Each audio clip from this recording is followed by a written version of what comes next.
People of Asia, and they want a different way. Matthew next Sunday to eat the Yamara Meja, maybe Yashi, Salam, I think. So, the story of the return of the Magi to their countries after seeing and adoring Jesus Christ, the newborn king. So, maybe Yashi story, Salam, Janko, Jovare, Eddie Salanga, Turuya Salam. အဲ့ဒီဇလန်ကတခင်ကျွေးဇလန်ပဲကျွန်တော်တို့ကကျမ်းစာထဲမှာဖတ်ဆိုအောင်ဓမ္မပညာရှိ3ပါးကျွန်တော်တို့3ပါးလို့ခေါ်တယ်ပေါ့ဒါပေမဲ့ကျမ်းစာမှာတော့3ပါးမပြောဘူးပေါ့အရေးအတွက်ကိုမပြောထားဘူးပေါ့ဆိုတော့မင်းပညာရှိတွေရဲ့ဇလန်ဟာတကယ်တော့မင်းပညာရှိတွေရဲ့ဇလန်မဟုတ်အဲ့ဒီဇလန်ကတခင်ကျွေးဇလန်ပဲဖြစ်တကယ်ပြန်စဉ်းစားရင်နော် तू ကပဲ guide လုပ်နေတာလေဆိုတော့သူ့ရဲ့ဇလန်ပေါ့နော် okay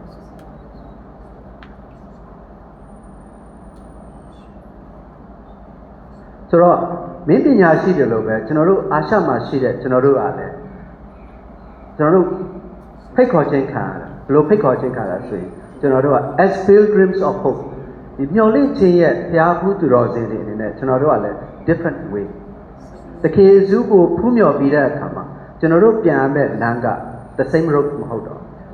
different road နော်ဆိုတော့ဖြစ်တယ် but ဒါပေမဲ့လည်းခဏလေးနော်အပါပြောပေးမယ်နော်ဒါပေမဲ့အဲ့ဒီလမ်းကဘသူကပဲဥဆောင်မလဲဆို not our desire မင်းပညာရှိတွေကဟေရုကို escape ဖြစ်ဖို့အတွက်တခါတည်းသူ့ရဲ့ဥစ္စာနဲ့လွတ်မြောက်ဖို့သွားတဲ့ဒီကနေနှိုးဆော်ချက်မဖြစ်အောင်ဘယ်ရပဲဖြစ်မလို့ဆိုရင်ဘုရားသခင်စီရပဲဖြစ်အောင်ကျွန်တော်တို့ရဲ့ different way တခြားလမ်းတစ်ခုอ่ะ okay ဆိုတော့ပထမဆုံးကာဒီနယ်ကြီးကပြောတယ်ဆိုတော့ကောင်းစဉ်လေးကိုပြန်ပြောမယ်နော်ကောင်းစဉ်လေးကိုပြန်ပြောမယ်ဟိုပါပေါ့ going a different way as pilgrims as renewed pilgrims of hope နော်ဒါလေးမမေ့နဲ့နော်ဒီ power slide ကိုလည်းကျွန်တော်ပေးထားခဲ့တယ်နော်ဆိုတော့အဲ့ဒီမှာ cardinal ကြီးက part 1 part 2ဆိုတော့နှစ်ခုခွဲလိုက်တယ်ပေါ့ဒါပေမဲ့ तू က part 2နဲ့ဒီအဆုံးနဲ့စပါဆိုတော့ going a different way as renewed pilgrims of hope ဆိုတော့renew pilgrims of hope နဲ့တော့စပါတယ်နော်အဆုံးနဲ့စအစနဲ့မစဘူးပေါ့နော်ဆိုတော့အဲ့ဒါနဲ့စတဲ့အခါမှာကျွန်တော်တို့ဦးစီဟာနော် as authentic pilgrims of hope ကျွန်တော်တို့ကမျှော်လင့်ခြင်းနဲ့သွားနေတဲ့ဘုရားဘူးတွေကျွန်တော်တို့အားလုံးအဲ့လိုသွားတဲ့အခါမှာကျွန်တော်တို့ကိုယ်တိုင်ကသခင်ယေရှုရဲ့ဘဝကိုတည်ဆောင်တဲ့သူတွေ bearers ကိုယ့်ရဲ့ဇလံကိုယ့်ရဲ့အကြောင်းကိုမဟုတ်ဘဲနဲ့သခင်ယေရှုရဲ့ဘဝအကြောင်းသခင်ယေရှုရဲ့အဖြစ်အပျက်ကိုတည်ဆောင်တဲ့သူတွေဖြစ်ရပါမယ်နော်ဆိုတော့ဘယ်လိုပုံစံနဲ့ဖြစ်မလဲ through our Christian speech ကျွန်တော်တို့ရဲ့ပြောခြင်းအဖြစ်ကျွန်တော်တို့ရဲ့အမူအရာအဖြစ်ကျွန်တော်တို့ရဲ့ဆက်ဆံခြင်းအဖြစ် and then through our persons ကိုယ်တိုင်က Christian person we become living stories of hope in Jesus ကျွန်တော်တို့ကိုယ်တိုင်ကသခင်ယေရှုရဲ့ဇတ်လံဘဝအကြောင်းကိုပြောပြပြီးကျွန်တော်တို့ကိုယ်တိုင်ကမျှော်လင့်ခြင်းကိုတည်ဆောင်တဲ့ bearers ဖြစ်ရမယ်ဆိုတော့ဒီနေ့အဖြစ်ကျွန်တော်တို့က we would manifest how the story of Jesus redirected our lives သခင်ယေရှုရဲ့ဇတ်လံဘဝဟာကိုယ့်ရဲ့ဘဝကိုဘယ်လိုပြန်ပြီးတော့ပြောင်းလဲစေလဲပေါ့ကိုယ့်ရဲ့ဒီယုံကြည်ခြင်းကိုယ့်ရဲ့မျှော်လင့်ခြင်းကိုယ့်ရဲ့မေတ္တာတရားကိုသခင်ယေရှုဟာကိုယ့်ကိုဘယ်လိုပြောင်းလဲစေတယ်ဆိုတော့အဲ့ဒါကိုကျွန်တော်တို့က bearers သက်ဆောင်ပေးရပါသက်ဆောင်ပေးရဆိုတော့ကျွန်တော်မနေ့ကပြောခဲ့ပြီသခင်ယေရှုရဲ့ three commandments ပေါ့ so called ပေါ့ကျွန်တော် religious ဆိုတာပြောတာပေါ့နော်အဲ့ဒါပြောလို့ဆရာတော်ကဒီ3 command အဲ့ဒါကျွန်တော်ပြောနေတာမဟုတ်နော်ဟုတ်တယ်ပြောဆိုတော့အဲ့ဒီမှာပါလဲဆိုရင် trust love remain ဒီ3ခုပေါ့ဒီ3ခုကအချုပ်ကဘာလဲဆိုရင် it's relationship ပဲဒါပဲအဲ့ဒါ doctrine တွေ theory တွေကိုပြောနေတာမဟုတ်ကာနန် law တွေကိုတတ်နေတာပြောနေတာမဟုတ်ဝဲရရနာပြောတော့အဲ့ဒီ3ခုစလုံးက personal relationship ကိုပဲပြောနေတာ trust ဆိုတာလူပုဂ္ဂိုလ်ကိုယုံခိုင်းတာတခင်ယေရှုကိုသူ့ကိုယုံခိုင်းတာ love ဆိုတာဘယ်သူ့မှချစ်ခိုင်းတာမဟုတ်သူ့ကိုပဲချစ်ခိုင်းတာဒါကြောင့်မလို့တခင်ယေရှုကတမန်တော်ကြီးတန်ပေထရုကိုဂါလိလိပင်လယ်မှာမေးတဲ့အခါမှာပေထရုမင်းငါ့ကိုချစ်လားလို့ဒါပဲမေးတာနော်မင်းငါသိုးတွေကိုချစ်လားလို့မမေးခိုင်းမမေးဘူးနော်မင်းငါ့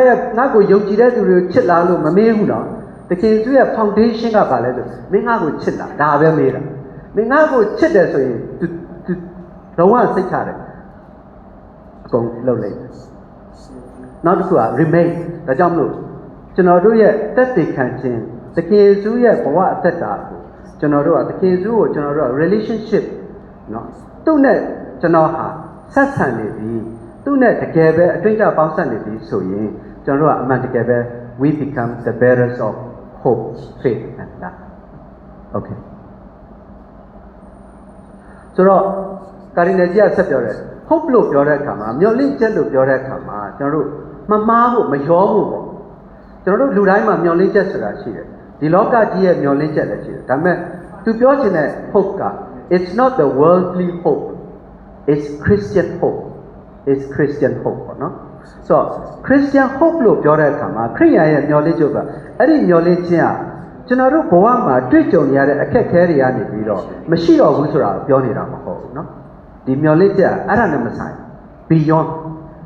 so Christian hope ကဘာလဲဆိုရင် theological virtue တနည်းအားဖြင့်ဖျားကပေးတဲ့ lesson ဒါကြောင့်မလို့ကျွန်တော်တို့3 theological virtues ရှိတယ်เนาะဟုတ်တယ်เนาะ3 theological theo ဆိုတာ God logos ဆိုတာ word ပေါ့เนาะဖျားခင်ပေးတယ်ဆိုတော့အဲ့ဒါကဘာလဲဆိုရင် faith hope love အဲ့ဒါကိုလို့မရဘူးเนาะကိုဘလောက်ကြီးပဲစူးစမ်းမရဘူးအဲ့တော့ဖျားပေးလို့ပဲရတယ်เนาะဖျားပေးမှပဲရတယ်အဲ့ဒီ3 theological virtues ကဒါကြောင့်မို့ hope is theological virtue theological God gift into by God's grace in us and as God as its object ဒါကြောင့်မို့ကျွန်တော်တို့ရဲ့မျှော်လင့်ခြင်းဆိုတာဖျားပေးတာကျွန်တော်တို့ရဲ့ဒီမျှော်လင့်ခြင်းရဲ့ object ဘာကိုမျှော်လင့်လာလဲဆိုရင်ဖျားပဲဖြစ်ပါတယ်အဲ့ဒါ Christian hope เนาะ its object is not something တခုခုမျှော်လင့်တာပေါ့ဒါပြီးရင် picnic ထွက်ရမယ်ဒါပြီးရင်စားရမယ်ဒါကိုမျှော်လင့်ခိုင်းတာပေါ့ but someone တယောက်တစ်စုံတစ်ယောက်အဲ့ဒီတစ်စုံတစ်ယောက်က God incarnate in Jesus Christ လူအဖြစ်ကိုယူတဲ့ဖျားအဲ့ဒီဖျားဘာလဲဆိုရင်ယေရှုခရစ်တော်သူ့မှာပဲမျှော်လင့်ရမယ်เนาะ so Christian hope builds upon so Christian မျှော်လင့်ခြင်းဟာဘာမှတည်ဆောက်ထားလဲ purifies ဘာလို့တန့်ရှင်းစေလဲ orders အစီအစဉ်ကြဖြစ် the three human aspiration ကျွန်တော်တို့လူသားပြောက်ပြီးဖြစ်ပြီးဆိုတော့ကျွန်တော်တို့မျှော်လင့်ချက်၃ခုပေါ့ aspiration ကျွန်တော်တို့ move လုပ်နေတယ် aspire ဖြစ်နေအဲ့ဒါပဲ to happiness ကျွန်တော်တို့အားလုံးပျော်ခြင်း to perseverance in time of trial เนาะခက်ခဲတွေနဲ့တွေ့တဲ့အခါမှာကျွန်တော်တို့ကဒါကိုကြော်လွှားခြင်း and to authentic charity to love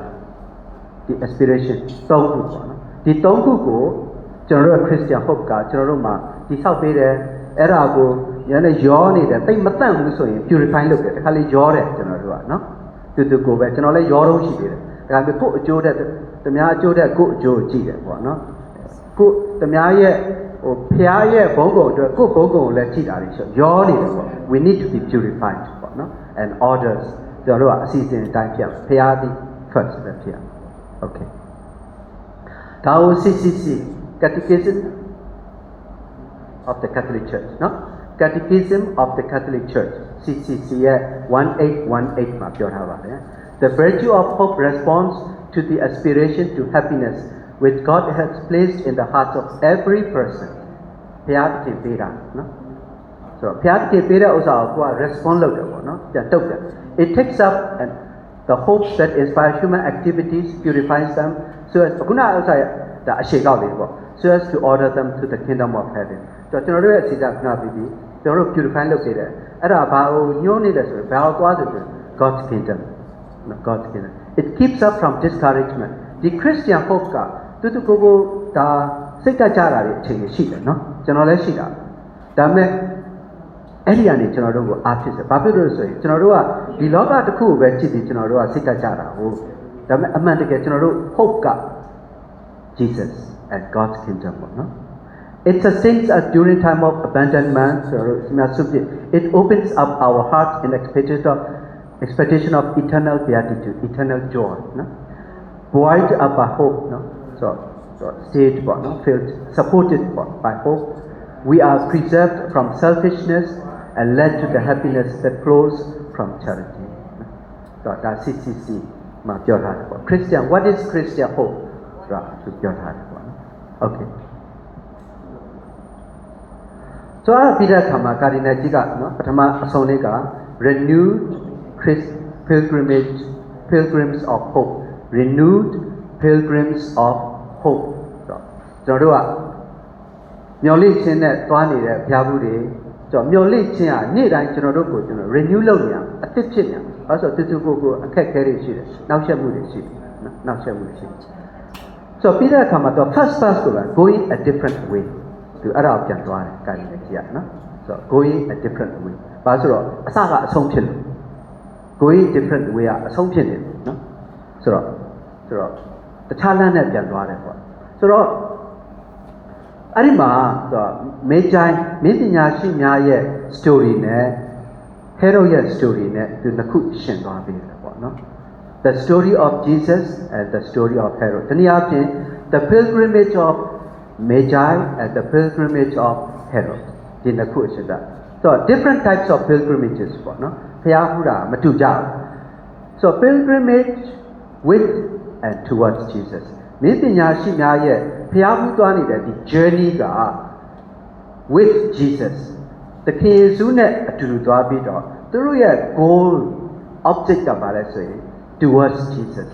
တခင်ယေရှုနဲ့ပဲပေါင်းစပ်ဖို့ဘုရားနဲ့ပဲရောက်ဖို့ Herod ရဲ့ pilgrimage journey က story ကပါဆို pilgrimage without and against Jesus သူ့ရဲ့ဘုရားဟူသွားနေတဲ့တနည်းအားဖြင့်သူ့ရဲ့လောကအသက်တာသွားနေတဲ့အခါမှာသူကတခင်ယေရှုမပါဘူးတနည်းအားဖြင့်ဘုရားမပါဘဲနဲ့အဲ့ဒါတည်းကိုဆိုတာ against ဘုရားကိုဆန့်ကျင်ပြီးတခင်ယေရှုကိုဆန့်ကျင်ပြီးတော့သူသွားတယ်ဆိုတော့မင်းပညာရှိများရဲ့ pilgrimage က pilgrimage of hope မျှော်လင့်ချက်ထားတယ်ကျဲကပျောက်သွားတယ်ဒါမှမဟုတ်လမ်းမဖြစ်တဲ့ချိန်မှာသူတို့ still they keep hope story of hope Herod က it's a story of despair စိတ်တက်ကြ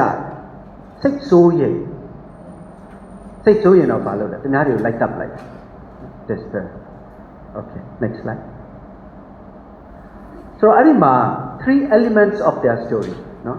အကြောင်းအချက်လေး၃ခုကိုသူထပ်ပြီးတော့ပြောတယ်ပထမက Magi เนาะ Magi နဲ့ Herod เนาะမင်းပညာရှိနဲ့ Herod ကိုချက်ပထမမင်းပညာရှိများက reading creation ကောင်းကင်မှာနှက်ခတ်ကြရာကိုသူတို့ဖျားပေးတဲ့အရေးချင်းနဲ့သူတို့အသုံးပြုပြီးတော့ use their gifts ဖျားပေးတဲ့အရေးချင်း talents ကိုအသုံးပြုတယ်ဒုတိယက humility their destination was the new king whom they wanted to adore သူတို့ရဲ့ pilgrimage ရဲ့အဆုံးကဘာလဲဆိုရင်တခင်ယေရှုကိုဖူးမြော်ဖို့တခင်ယေရှုကို adore worship ရှစ်ခိုးဖို့ဖြစ်တယ်တနည်းအားဖြင့် they are humble ဖျားကိုရှစ်ခိုးဖို့ဆိုတာကိုက humble ဖြစ်မှရမှာနော်ကိုကမနှိမ့်ချပဲနဲ့ဖျားကိုမရှစ်ခိုးနိုင်တခင်ယေရှုကိုမရှစ်ခိုးနိုင်ကျွန်တော်လည်းဒီတိုင်းပဲနော်ဒါဆိုကိုယ့်ကိုယ်ပဲကိုရှစ်ခိုးနေနော်နောက်က they look up stars beyond themselves သူတို့ကနေကြော်လွန်ပြီးတော့အထက်ရက်ကိုကြည့်တယ် and listen to prophets unknown to them prophet တွေပြောတယ်သူတို့မသိတဲ့ prophet တွေပြောတဲ့စကားကိုဒီ scribes တွေကပြောတဲ့အခါမှာသူတို့နားထောင်ဆိုတော့မင်းပညာရှိတယ်ပထမဖျားပေးတဲ့အရေးချင်းတွေကိုအသုံးပြုတယ်ဒုတိယနှိမ့်ချခြင်းရှိဖျားကိုဖျားလို့အတိမတ်ပြုလူကိုလူလို့အတိမတ်ပြုတတိယကသူတို့နဲ့ကြော်လွန်ပြီးတော့ beyond themselves သူတို့ကြည့်ဟေရိုကြတော့ဘယ်လိုလဲဆိုရင်ဟေရိုက no movement မိပညာရှိက movement နဲ့တွားနေဟိုအရှိတိုင်းနေပြီးတော့ဘက်သလဟမ်ကိုလာနေဒါပေမဲ့ဟေရိုကဒီသတင်းကိုကြားပြီးတဲ့အခါမှာသူကဘာမှ move မဖြစ်ဘူးเนาะဘက်သလဟမ်ကိုဂျေရုဆလင်ကနေဘက်သလဟမ်မတွားဘူးเนาะနီးနီးလေးမတွားဘူး no movement ဘာဖြစ်လို့ no movement ဆို because he has the power သူကအုပ်ချုပ်တဲ့သူလေသူ့မှာအာဏာရှိHe would keep his power stable and immovable. သူ့ရဲ့တခုတည်းသောပန်းတိုင်ပါဆိုရင်သူ့ရဲ့အာဏာကိုမပြောက်ပြတ်အောင်ဒါပဲသူကထိန်းထားတယ် There is no movement. ဆိုတော့အဲ့ဒီမှာသူကနောက်က full of himself. He is very proud. သူကရန်ကိုသူပဲပေါ့ Searching for the new king would never cross his mind. မင်းပညာရှိတွေကပြောလို့ငါလည်းတွားပြီးတော့ရှာမယ်ဘယ်တော့မှသူကောင်းတဲ့မဝင် After all, he was the king. ဘာဖြစ်လဲငါဘယင်ပဲဘာဘယင်မှာမို့လို့လဲ ငါဘုရင်ပဲ So if Herod was to engage in a pilgrimage တကယ်လို့နာ Herod ဘုရင်ကဒီဖျားဘူးဒီလမ်းစဉ်ကိုသူကိုယ်တိုင်ပါဝင်နေဆိုရင်တဲ့ it would be a journey towards himself အဲ့ဒီ pilgrimage ကဖျားစီကိုသွားနေတဲ့ခရီးမဟုတ်ပဲနဲ့သူ့ရဲ့အတွင်းထဲကိုပဲသူ့ရဲ့အတ္တစီကိုပဲသူ့ရဲ့ ego သူ့ရဲ့ selfishness အဲ့ဒီကိုပဲသွားတဲ့ခရီးစဉ်ဖြစ်လေအဲ့ဒီခရီးစဉ်ကအဆုံးအပါလဲဆိုရင် but in truth that was not movement အဲ့ဒါ movement မဟုတ်ကိုယ်အတွင်းထဲကိုယ်အတ္တကြီးကိုသွားတာ it's stagnation အဲ့ဒါဒီနေရာပဲပေါ့ stagnation နော်ဒီနေရာပဲဘယ်မှမရွှေ့တဲ့ဥစ္စာ slow corruption to death အဲ့ဒီလိုမျိုးဥစ္စာနောက်ဆုံးဘာနဲ့ပဲအဆုံးသက်လဲဆိုရင်ပျက်စီးသွားတယ်မယုံစမ်းကြည့်ကိုယ့်ရဲ့အတ္တကြီးစုပဲကိုသွားနေတယ်ငါအတွက်ပဲငါပဲသွားရင်နောက်ဆုံးကဘာနဲ့ဆိုရင်သေတာနဲ့ပဲသေသွားတယ်ဝိညာဉ်သေသွားတယ်ဘဝကြီးက distract ဖြစ်သွားတယ် Looking only to oneself he became blind to creation and deaf to scripture next slide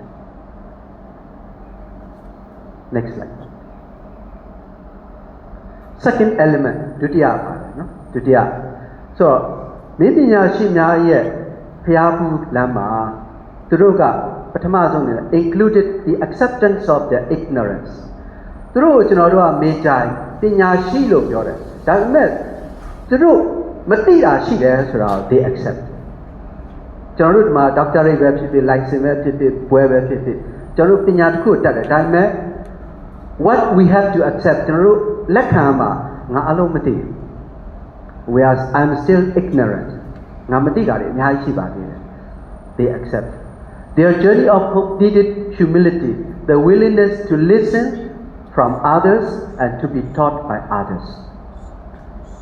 သူတို့က willingness ဖြစ်တယ်သူများပြောတာကိုနားထောင်တယ်သူများသင်ပေးတာကိုလည်းလက်ခံခါလီမှာကျွန်တော်တို့ဘုန်းကြီးတွေဆရာတော်တွေဖြစ်တဲ့ကျွန်တော်တို့ minor safeguard တွေပြောဆိုငါအဲ့ဒါတက်ပြီးပြီငါတက်ပြီဒါပေမဲ့သင်တဲ့သူကမတူဘူးလေသူ့ရဲ့ background လည်းမတူဘူးကျွန်တော်တို့ကသူများသင်တာမလို့ချင်တော့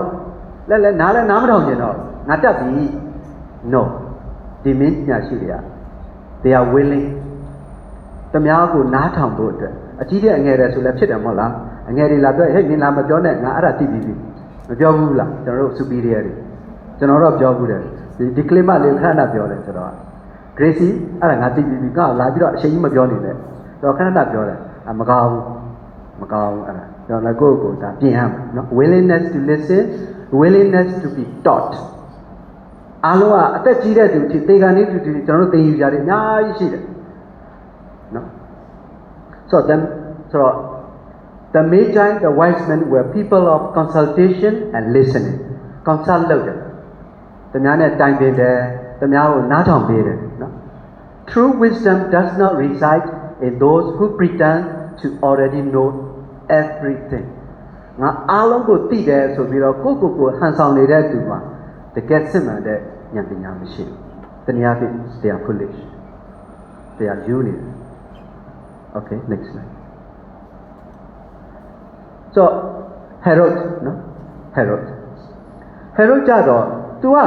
သူ့ပြည်နာမှာဘယ်သူတွေရှိလဲဆို experts ကျွမ်းကျင်တဲ့သူဓမ္မပညာမှာကျွမ်းကျင်တဲ့သူတွေဥပဒေမှာကျွမ်းကျင်တဲ့သူအုပ်ချုပ်ရေးမှာကျွမ်းကျင်တဲ့ပညာရှင်တွေနဲ့ तू ရှိတယ်ဒါပေမဲ့အဲ့ဓာတွေကသူ့ကိုဘာမှမပြောင်းလဲ तू ဘာမှမဖြစ် what they knew of scripture did not move them အဲ့ဒီပညာရှင်တွေကိုယ်တိုင်လည်းသူတို့သိတာသိနေတယ်သူတို့ကိုယ်တိုင်လည်း movement မရှိဘာလို့သူတို့ကိုယ်တိုင်လည်းနေပညာရှိတွေနဲ့ပေါင်းပြီးတော့ငါတို့လည်းသွားမယ်ကွာစိတ်ဝင်စားတာ prophet ကြီးတွေကဟောထားတာသူတို့လည်း no movement ဒါကြောင့်မို့ကျွန်တော်တို့ကပညာရှိတယ်ကိုယ့်ကို degree တွေရှိပြီဆိုရင်ကိုယ့်ကိုမကြွားနဲ့ we still need to move humble Herod's stagnation was contagious so Herod ကဒီမှာပဲ movement မရှိဘူးနေတာအဲ့ဒါ contagious အဲ့ဒါကူးဆက်ယောဂဘာကိုကူးလဲဆိုရင်အဲ့ဒီသူတွေသူ့ဘေးနာသူတွေ so what were these experts doing in the dry court the dry court ဟာလေဘယင်နန်းတွင်မှာ what a waste of gift and talent so Herod called the experts to share their knowledge only when power structure was threatened Herod ကလည်းသူ့ရဲ့ Anna ko neneli look hare chilu dwala look no. Jana so koma maho dwala. So the gifts of the Holy Spirit are meant tajam lu chunaro ko no meant to build up the whole body. Choro ko pera re winyanoya chunaro ma tiaw ne tiaw ma tu re Jesu ro de. Choro di khana ko ji ko chunaro wa build up တိဆောက်ဖို့အတွက် promote the common good အများအတွက်ကျွန်တော်တို့လုပ်ပေးဖို့ not prop up the career ကိုယ့်ရဲ့ career prop up support လုပ်ဖို့မဟုတ်เนาะ ambition of Herod and his many clones เนาะ Herod ကိုတည်းထောက်ခံပေးဖို့ပေါ့အာနာရှိတဲ့သူထောက်ခံပေးဖို့ clone ဆိုတော့သူ့လိုမျိုးတူတွေပေါ့ clone သိတယ်เนาะဟုတ်ဘလို့မျိုးတူလေးလောက်ထားတာပေါ့ငါလိုငါစိတ်ထားငါလိုအကုန်ရှိရမှာပေါ့ cloning ပေါ့เนาะဆိုတော့အဲ့ဒါမဟုတ်ဝိညာဉ်တော်ကျွန်တော်Gifts are wasted when they are ignored and developed. ကျွန်တော်တို့ပေးထားတဲ့ဘုရားသင်ပေးထားတဲ့ကျေးဇူးတော်တွေကျွန်တော်တို့ကအဲ့ဒါကိုဘီယူမဆိုင်ဘူးအဲ့ဒါကိုကြီးပွားအောင်တိုးတက်အောင်မလုပ်ဘူးဆိုရင် it's wasted. But they are also wasted when they are not used for the purpose for which they are given by the Holy Spirit. ဘယ်ချိန်မှလဲဆိုရင်ဘုရားသခင်ကသူ့ရဲ့ရည်ရွယ်ချက်နဲ့သူပေးထားတာလေရည်ရွယ်ချက်ရှိတယ်ကျွန်တော်တို့တယောက်စီကို gift တွေပေးတာမတူကြဘူးပေးတဲ့မှာဘုရားရည်ရွယ်ချက်ကရှိထားပြီလားအဲ့ဒီရည်ရွယ်ချက်တိုင်းကျွန်တော်တို့ကမလုပ်ဘူးဆိုရင် we are wasting okay next slide so third element Magi acted properly on the information မိပညာရှိတွေကအဲ့ဒါကိုเนาะ prophet တွေကပြောတယ်เนาะဒါဝိရဲ့မြို့ Bethlehem မှာမက်ဆီယာသခင်ကပေါ်ထွန်းမယ်လို့ပြောတယ်ပေါ့အဲ့ဒီခါမှာသူတို့ရဲ့ချက်ချင်းတုတ်ပြန်မှုကချက်ချင်းဖြစ်တယ်They resumed their pilgrimage with an assurance from the prophetic word, but still guided by the star. So, through the gate, through young assurance. Long video, through the prophet, the yoga as a gospel, through young video, through a pilgrimage, Piakudao set water. Upon entering the place, they rejoiced, worshipped the child king, and gave him gifts suited for Messiah king who will suffer. So, this clearly come through. ပြောတယ်ရှစ်ခိုးတယ်လက်ဆောင်ပေးတယ် So the Magi became prophets so သူတို့ကိုယ်တိုင်က prophet ဖြစ်သွားဘယ်လိုလဲဆို through their worship and homage ဒီကလေးလေးဘာမှမဟုတ်တဲ့တင်းကုတ်ထဲကစခွက်ထဲကကလေးလေးကိုသူတို့ကရှစ်ခိုးနေတာက they becomes the bearers of the story the bearer of the witnesses and affirm that Jesus is God's gift to all people joy and consolation of God to all and Jesus welcomes all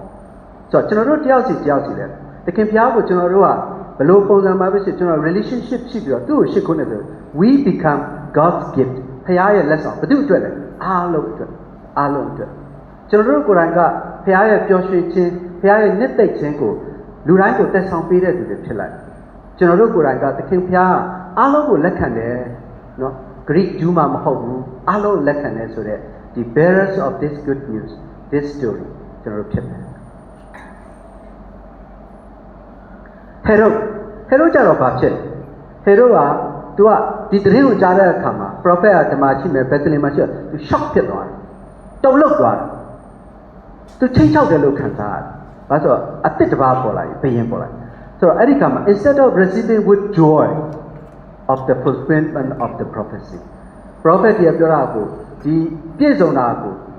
မင်းပညာရှိ၃ပါးမင်းပညာရှိတယ်လို့ပျော်ရွှင်ခြင်းနဲ့လက္ခဏာမဟုတ်ဘဲနဲ့ तू ကကြောက်တယ်တုန်လှုပ်သွားတယ်သူ့ရဲ့အာဏာကိုချိန်ချောက်တယ်လို့ခံစားဆိုတော့တနည်းအားဖြင့် not secure သူမလုံခြုံတော့ anxiety စိုးရိမ် fear ကြောက် led to despair and miseries သူစိတ်ဓာတ်တွေကြတုန်လှုပ်တယ်အဲ့ဒါဘာဖြစ်လဲဆိုရင် the death of infant and young boys in Bethlehem and surrounding Bethlehem သူကိုယ်ကကြောက်တုန်လှုပ်ပြီးတော့သူကဘာဖြစ်လာလဲတမားတွေကိုလိုက်တတ်ကလေးတွေကိုတတ်တယ် So the goal of all this is to preserve Herod's hold on his kingdom and his Jerusalem.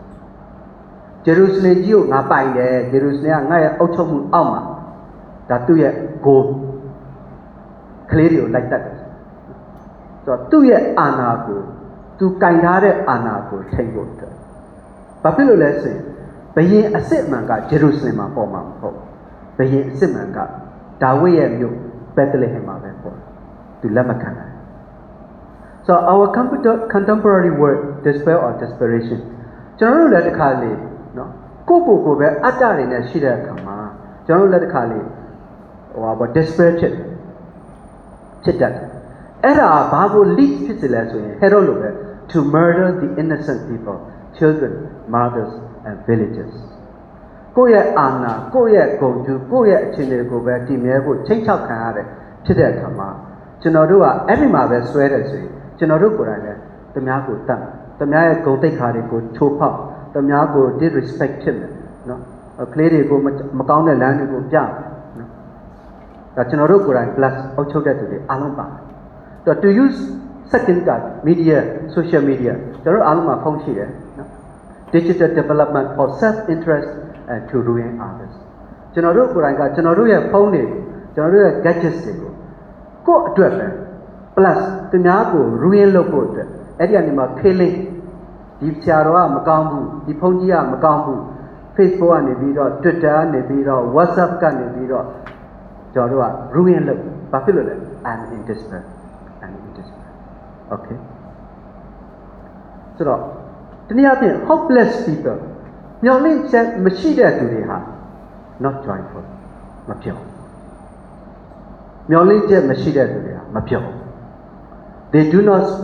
spread joy but and will not tolerate joy in others သူတို့ကိုယ်တိုင်ကပျော်ရွှင်ခြင်းကိုမပေးသလို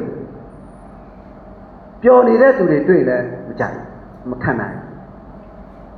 လက်မခံနိုင်ပျော်နေတယ်ဆိုရင်သူများပျော်ရင်ကိုစိတ်ညစ်နေပဲနော် hopeless people thus get out of your illusory Jerusalem ဒါပြောချင်တာ Herod ကိုပြောတာ Herod ပြောတာကျွန်တော်တို့ပေါ့ Jerusalem ဆိုတာတကယ်မြို့ကြီးဗိမာန်တော်ကြီးရှိတဲ့နေရာဒီနေရာပြင်တာယာနေတဲ့နေရာအဲ့ဒီကနေ get out ထွက်လိုက်ဘယ်လိုသွားမလဲ there is so much wisdom and joy in the poor Bethlehems သေးနှုံတဲ့ Bethlehem လူတွေအထင်မကြီးတဲ့နေရာတွေမှာဖခင်ရဲ့ wisdom တွေကျွန်တော်တို့သိယူစရာဖခင်ပေးတဲ့ပျော်ရွှင်မှုတွေရှိနေပါတယ်တနည်းအားဖြင့်ပြောချင်တာကကျွန်တော်ပါအပါကိုယ်ကွန်ဖတ်မှာပဲကိုမပြောနေနဲ့စိတ်မဖြစ်နေနဲ့ကျွန်တော်လည်းကျွန်တော်အကြောင်းမှာဆရာတော်အကြောင်းမှာစိတ်မဖြစ်နေနဲ့လူတွေစီကိုသွားပါလိုအပ်တဲ့သူတွေ outcast ဆင်းရဲတဲ့သူတွေစီသွားပါအနေခံရတဲ့သူတွေစီသွားပါအဲ့ဒီမှာ we find the wisdom we find the joy so we need more magi ကျွန်တော်တို့မင်းပညာရှိတွေအများကြီးလို့ကျွန်တော်တို့ကိုယ်တိုင်လည်းမင်းပညာရှိ and less Herod တွေနဲတယ်လည်းနဲဖို့လို့ကျွန်တော်တို့ရဲ့ community မှာကျွန်တော်တို့ရဲ့ religious တိုင်းဝန်းမှာကျွန်တော်တို့ရဲ့နိုင်ငံမှာကျွန်တော်တို့ရဲ့ကမ္ဘာမှာ Herod တွေနဲဖို့လို့ဘသူတွေများဖို့လို့လဲဆိုရင်မင်းပညာရှိတွေများဖို့လို့ as pilgrims in our world ဒီလောကကြီးဒီကမ္ဘာကြီးမှာကျွန်တော်တို့ဖျားဖူးသွားနေတဲ့သူတော်စင်အနေနဲ့no တမီကြောက်ပါဆိုတော့ the story of Magi was fundamentally the story of Jesus ကျွန်တော်အစအပြန်သွားပါတယ်မင်းပညာရှိများရဲ့ဇတ်လမ်းဟာတကယ်တော့သူတို့ဇတ်လမ်းမဟုတ်ဘူးမင်းပညာရှိများရဲ့ဇတ်လမ်းဟာသခင်ယေရှုရဲ့ဇတ်လမ်းပဲဖြစ်ပါတယ်သခင်ယေရှုခေါ်လို့သူတို့လာတယ်ကျွန်တော်တို့ရဲ့ဇတ်လမ်းဟာလည်းကျွန်တော်ရဲ့ဇတ်လမ်းမဟုတ်ပါဘူးသခင်ယေရှုရဲ့ဇတ်လမ်းပါ Jesus wants a different way ဒီဇတ်လမ်းရဲ့ဇတ်လမ်းရှင်ဖြစ်တဲ့သခင်ယေရှုကိုယ်တိုင်က different way နဲ့သွားပုံမှန်လမ်းနဲ့မသွားပါပုံမှန်လမ်းနဲ့မသွား Jerusalem တာယာတဲ့လမ်းနဲ့မသွားကိုတော်ပေးတဲ့လမ်းဟာ the cross whoever follows me must deny oneself carry one's cross and follow me different way ကျွန်တော်တို့လောကကပေးတဲ့လမ်းမဟုတ်ပါဘူးအဲ့ဒါနဲ့မတူတဲ့လမ်းဖြစ်ပါတယ် Jesus guided the Magi to go a different way သခင်ယေရှုကသူ့ရဲ့ဇတ်လမ်းမှာပါဝင်လာတဲ့မင်းပညာရှိတွေကို guided လုပ်တယ်လို့ကျွန်တော်တို့ရဲ့တယောက်စီရဲ့ဒီဖျားဘူးလမ်းမှာကျွန်တော်တို့ရဲ့ဘဝဇတ်လမ်းမှာလဲသခင်ဖျားကျွန်တော်တို့ကိုလမ်းညွှန်ပေးနေပါJesus chose a way different from that of Herod သခင်ဖျားရှင်ကိုယ်တော်က Herod ရွေးတဲ့လမ်းနဲ့ဆန့်ကျင်တဲ့လမ်း။မြတ်ပြည်လေးပညာရှိတွေပြန်မဲ့လမ်းက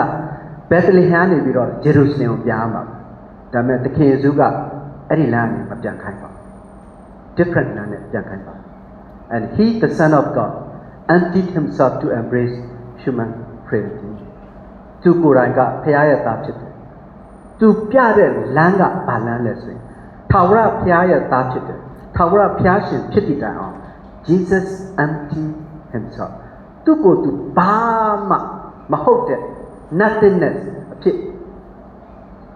ဒါအပြင်အင်မတန်မှကျိုးလွယ်